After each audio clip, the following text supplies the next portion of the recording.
Since the smoke has been blowing here, it's been even worse.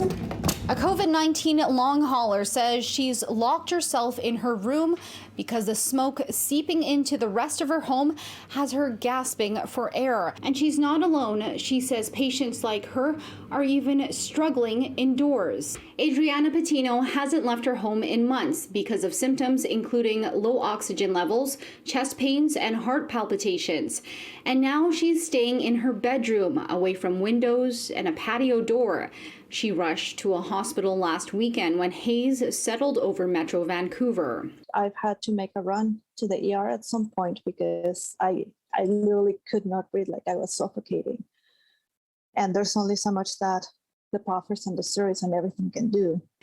Patino has been chatting with others on a Facebook long haulers group and says many others say symptoms are getting worse, especially for those near wildfires or by the BC-US border. What this does, you just put it on the finger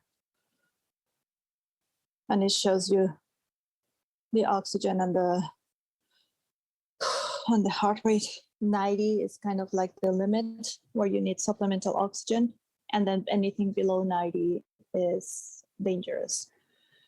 So my usual, since I've been a long hauler, has been between 87 to 91, roughly 92 on my good days.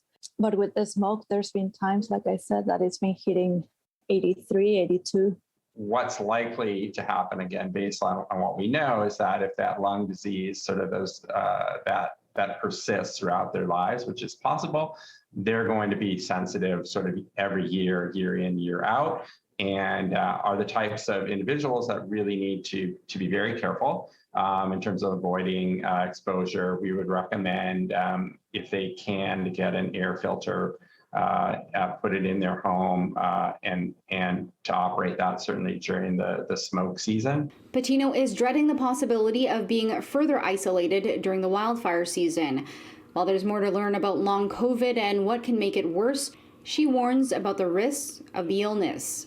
I was a competitive swimmer at world level, and I had the strongest lungs that anyone can imagine, and I ended up like this. So it can happen to anyone. In Vancouver, Crystal Laderas, City News.